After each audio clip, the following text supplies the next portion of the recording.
Hey, fellow IS300 owners. Thought I would make a quick install video of the Chase Bays, let me get this right, dual piston booster delete for the IS300.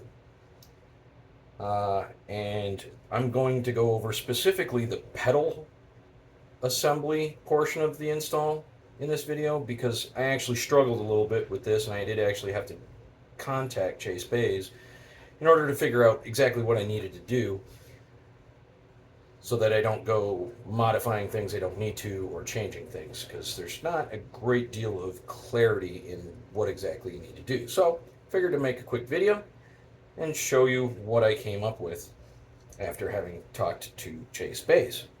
So, first of all, I'm going to recommend that you pull the brake pedal assembly out of the car.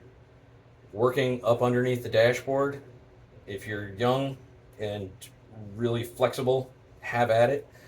I just found it much easier uh, to pull the pedal out, and I'll show you what I mean. You'll need to pull out this clip, which is attached to the far side of this pin. This pin pulls out. Set that aside. And then there's a 14 millimeter nut and bolt all the way at the top of the assembly that you'll undo. You pull that out, the whole pedal assembly comes out. You'll just need to disconnect this connector, and there's a couple of retainers, this one and one other one for this wire. Pull that out of there, and you're all set. The pedal, that's all that's holding the pedal in. So I would recommend do that, take it out. It's a bit of a struggle, but once you've got it out, it's going to make this next part so much easier.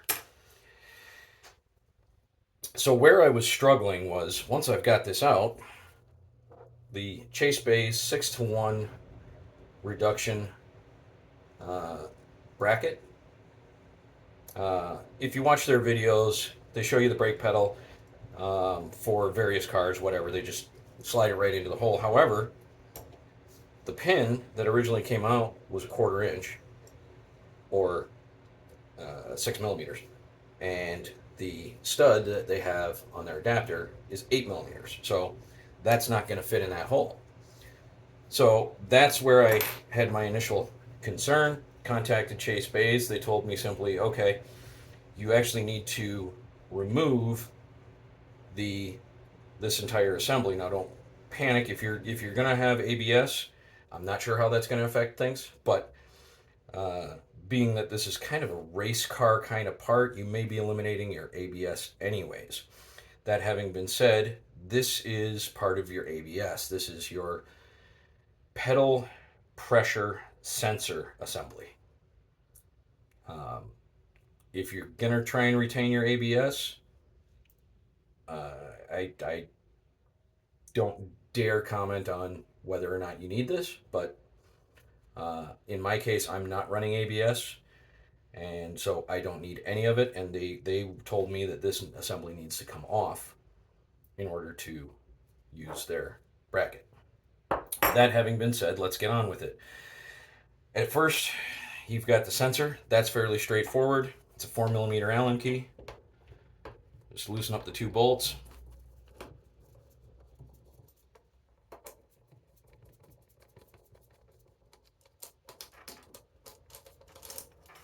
That's it. Comes right off. Piece of cake, right?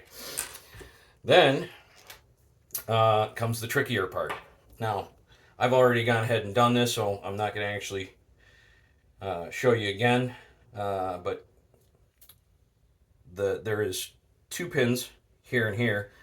The top pin is actually a retaining pin, and it is what we in the industry called swedged in place, which means that it's basically like a rivet. It's pushed through, and then the far side is hammered down.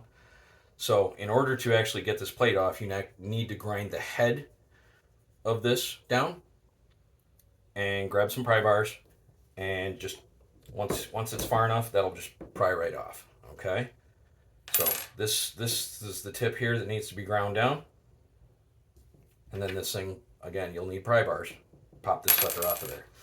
So now you've got this guy, right? You can take this screw out anytime you want. It just holds in this spring assembly, okay? And then this plate here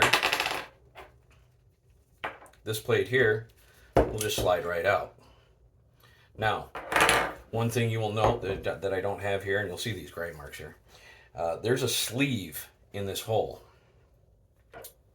And what I noticed here is this bottom hole seems awfully big for that insert.